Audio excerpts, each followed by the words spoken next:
Pemirsa, bagaimana pergerakan indeks harga saham gabungan pagi hari ini? Apa aja yang mendorong kinerja indeks harga saham gabungan dan bagaimana perkembangan harga komoditas serta nilai tukar rupiah?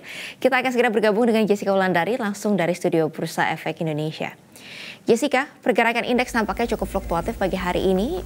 Apa saja yang mempengaruhi pergerakan indeks? Ya, Mercy dan pemirsa, indeks harga saham gabungan pada pagi hari ini betul sekali pergerakannya cukup fluktuatif. Karena kalau kami pantau, Mercy, tadi pada pembukaan berada di level 6.833 dan saat ini berada di kisaran 6.841. Dan Mercy, saat ini juga penguatannya kalau kita pantau cukup tipis karena hanya 0,1%. Sedangkan untuk trading value atau nilai transaksi berada di kisaran 1,3 triliun pada pagi hari ini. Memang ada sejumlah sentimen yang mempengaruhi pergerakan indeks harga saham gabungan. Yang pertama, adanya pergerakan harga batubara. Kalau kemarin harga batubara bisa menguat secara signifikan. Pada pagi hari ini kami pantau untuk batubara ICE Newcastle mencatatkan pelemahan 2,7%. Posisinya di level $192 per tonnya. Dan pada hari ini, para investor juga akan mencermati dampak dari kenaikan harga minyak mentah dunia yang diprediksi akan terus mencatatkan penguatan. Ini disebabkan para investor melihat alasan melihat adanya sentimen ini dampaknya pada pergerakan indeks harga saham gabungan adalah apakah nanti benar BBM akan dinaikkan, dan ini tentunya akan berdampak pada inflasi ke dalam negeri. Ditambah dengan para investor juga melihat adanya potensi inflasi untuk bulan April ini akan naik karena sejalan dengan adanya Lebaran yang diprediksi akan jatuh pada tanggal 22 April 2023. Kemudian Mercy dan pemirsa, kalau kita melihat pergerakan indeks harga saham gabungan, ini sebetulnya juga masih dipengaruhi Badan Pusat Statistik yang pada pekan ini menyampaikan tingkat inflasi bulanan untuk bulan Maret posisinya di level 0,18% secara month-to-month-nya. Dan pada pagi hari ini pergerakan IHSG juga masih dipengaruhi bursa secara regional dan juga pergerakan bursa secara global. Untuk pergerakan bursa secara regional kami pantau untuk Nikkei pagi ini melemah hingga 1,17%, sedangkan untuk Straits Times Singapura menguat 0,47%. Ada sejumlah sentimen yang mempengaruhi pergerakan bursa Asia pada pagi hari ini. Yang pertama, adanya rilis dari Bank Sentral Selandia Baru yang pagi ini baru saja menaikkan suku bunga acuannya sebesar 50 basis poin, sehingga posisinya berada di level 5,25%. Kemudian pergerakan bursa regional ini juga dipengaruhi sentimen dari Jepang, yang mana rilis dari PMI jasa di Jepang ini pada bulan Februari posisinya berada di level 54. Namun untuk bulan Maretnya ini sudah mulai naik ke level 55 dan ini menandakan adanya ekspansi dalam 7 bulan secara berturut-turut. Kemudian pemerintah Jepang juga menyampaikan kalau perusahaan di Jepang ini melihat adanya indikator perekonomian di Jepang membuat para pengusaha di Jepang semakin optimis, sehingga ini juga mempengaruhi pergerakan bursa secara regional. Kemudian kami juga memantau untuk pergerakan bursa Amerika Serikat dan juga pergerakan bursa di Eropa. Untuk pergerakan bursa di Amerika Serikat pada tadi malam memang ditutup kompak terkoreksi, Mercy. Kita pantau bersama untuk pergerakan bursa Amerika. Yang pertama ada Dow Jones melemah 0,59%. Kemudian ada S&P 500 yang turun 0,58% dan juga Nasdaq yang terkoreksi 0,52%. Ada dua sentimen yang mempengaruhi pergerakan bursa di Amerika Serikat.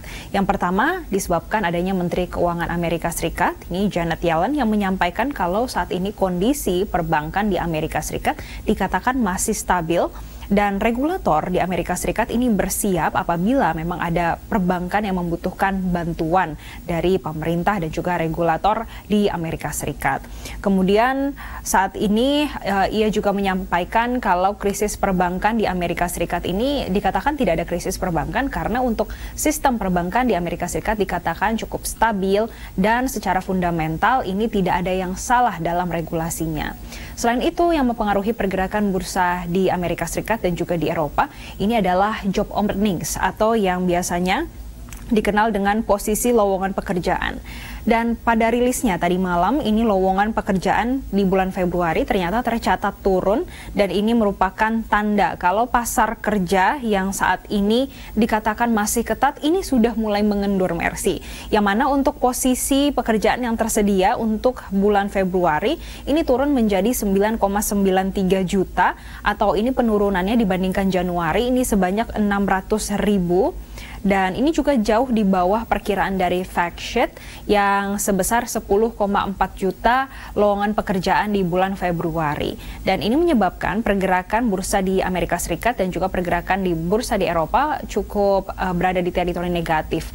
Kalau di bursa Amerika Serikat semuanya berada di teritori negatif, di bursa Eropa merespon adanya langkah dari Janet Yellen dan juga langkah atau rilis dari job openings di Amerika Serikat ini cukup mix. Yang mana kami pantau untuk pergerakan bursa Eropa, FTSE Inggris ini melemah 0,5% dan DAX Jerman yang menguat 0,4%. Untuk pergerakan indeks harga saham gabungan, analis memprediksi hari ini akan terkonsolidasi, Mercy. Setidaknya akan ada di rentang 6.780 hingga 6.850. Namun kita akan pantau bersama karena saat ini sudah melewati 6.850 tadi. Mercy. Jessica, bagaimana dengan posisi nilai tukar rupiah dan juga perkembangan harga komoditas pagi hari ini? Mercy, berbeda dengan kemarin, kalau nikel tukar rupiah kemarin ini mencatatkan penguatan, pada pagi hari ini nilai tukar rupiah mulai terkoreksi. Terkoreksinya sebesar 0,34% di level 14.950 per dolar Amerika Serikat. Ini disebabkan para investor yang mengantisipasi rilis dari cadangan devisa, terutama untuk bulan Maret 2023. Untuk sebelumnya di bulan Februari memang Bank Indonesia sudah mengumumkan cadangan devisa ini posisinya mencapai 140,3 miliar dolar Amerika Serikat. Selain mengantisipasi dengan adanya rilis cadangan devisa, hari ini investor juga melihat bagaimana indeks dolar yang pagi ini terkoreksi tipis 0,03% dan kalau kemarin posisinya berada di level 102, pada pagi hari ini posisinya berada di level 101. Memang ini disebabkan adanya PMI manufaktur di Amerika Serikat ini anjlok, Mercy, bahkan di bawah level ekspansif, yaitu di level 46,3 dan ini merupakan yang terendah dalam 3 tahun terakhir. Dan inilah yang menyebabkan untuk pergerakan nilai tukar rupiah, analis memprediksi akan ada di rentang 14.850 hingga 14.950. Adanya turunnya indeks dolar ini juga berdampak pada pergerakan harga komoditas, terutama harga emas, yang mana emas COMEX menguat 0,03% di level 2.038 dolar per troy ounce-nya, dan ini merupakan nilai tertinggi dari harga emas secara global, sedangkan untuk pergerakan emas antam naik 1% ke level Rp1.083.000 per gramnya. Demikian, Mercy. Jessica Wulandari untuk laporan Anda langsung dari studio Bursa Efek Indonesia. Selamat kembali bertugas.